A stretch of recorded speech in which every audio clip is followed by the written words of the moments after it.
আসসালামু আলাইকুম ওয়া রাহমাতুল্লাহি ওয়া বারাকাতুহু। বর্তমান যুব সমাজ এবং তরুণ সমাজের প্রচুর একটা মহামারী আকার ধারণ করেছে, সেটা হলো বিভিন্ন নারীদের সাথে অবৈধ প্রেম, ভালোবাসা এবং রিলেশনশিপের সম্পর্ক। এখন আমরা যখন ইসলামের আলোকে, কোরআন সুন্নাহর আলোকে এদেরকে অবৈধ প্রেম ভালোবাসা থেকে বারণ করতে বলি, তখনই তাদের প্রশ্ন হয়, তাহলে কি ইসলামে প্রেম নিষিদ্ধ? আমরা বলছি না, ইসলাম প্রেমকে নিষিদ্ধ করে না। তবে ইসলামের সুনির্দিষ্ট নিয়ম অনুযায়ী প্রেম, ভালোবাসা এবং মায়া মমতা এটা আল্লাহ রাব্বুল আলামিন নিজেই এর প্রতি উৎসাহিত করেছেন। কোরআনুল কারীম আল্লাহ তাআলা বলেন, ওয়ামিন আয়াতিহি আন খালাকা লাকুম মিন আনফুসিকুম আজওয়াজাল লিতাসকুনু ইলাইহা ওয়া জাআলা বাইনাকুম মাওয়াদ্দাতা ওয়া রাহমা। দেখেন, আপনি কারোর সাথে সম্পর্ক করবেন, কারোর সাথে চ্যাটিং করবেন, গল্প করবেন, যোগাযোগ রাখবেন, গোপনে সাক্ষাৎ করবেন, কেন? এর কারণ কি? মানসিক প্রশান্তি দরকার। অস্থিরতা, বিভিন্ন পেরেশানি, বিভিন্ন টেনশন ইত্যাদি দূর করতে মানুষ একটু একসাথে বসে গল্প করতে, চা খাইতে, কফি খাইতে মজা পায়।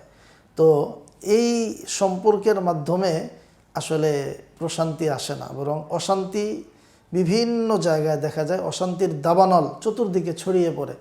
সমাজের রন্ধ্রে রন্ধ্রে এই অবৈধ সম্পর্ক এবং প্রেম, হারাম প্রেম ইত্যাদির মাধ্যমে অশান্তির দাবানল ছড়িয়ে পড়ছে। আর ইসলাম যেই দিকে ইশারা করে, যেদিকে আহ্বান করে, সেটা হলো বৈধ প্রেম, যেটা কোরআনুল কারীম আল্লাহ তাআলা নিজেই বলেছেন, ওমিন আয়াতিহি আন খালাকা লাকুম মিন আনফুসিকুম আজওয়াজাল লিতাসকুনু ইলাইহা ওয়া জাআলা বাইনাকুম মাওয়াদ্দাতা ওয়া রাহমা। আল্লাহ বলেছেন যে আমি তোমাদের জন্য জোড়া সৃষ্টি করেছি, এই জোড়ায় জোড়ায় তোমরা মিলে যাও, বিবাহ বন্ধনে আবদ্ধ হও।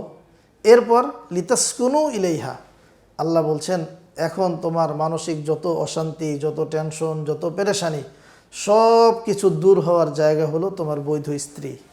স্ত্রীর কাছে যাবে, তোমার সারা দিনের যত টেনশন আছে, যত হতাশা আছে, সব কিছু দূর হবে তার কাছে গেলে।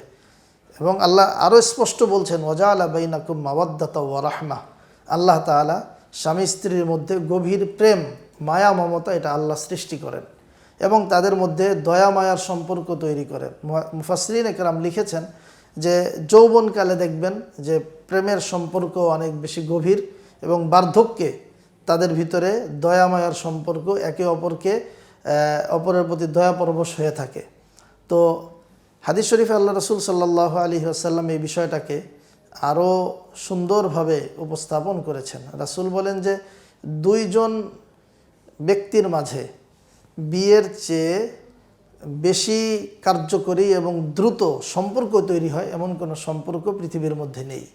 তো আমরা যদি যুব সমাজ, তরুণ সমাজ, যুবতী, তরুণী, আমরা যারাই বিভিন্ন সময় অবৈধ কাজের মধ্যে জড়িয়ে পড়ি, সম্পর্কে জড়িয়ে পড়ি, তারা যদি আমরা ইসলামের নীতিমালার আলোকে বিয়েকে সহজ করে নিই এবং আমাদের সম্পর্কটা বৈধ উপায়ে আমরা চালিয়ে যাই, এর মাধ্যমে দুনিয়াতে যেমন আমার অশান্তি দূর হবে, মানসিক পেরেশানি দূর হবে, শান্তি আসবে, পারিবারিক শৃঙ্খলা আসবে, পারস্পরিক মোহাব্বত তৈরি হবে, সামাজিক শৃঙ্খলা তৈরি হবে, সামাজিক বন্ধন সুন্দর থাকবে, পারিবারিক বন্ধনও সুন্দর থাকবে।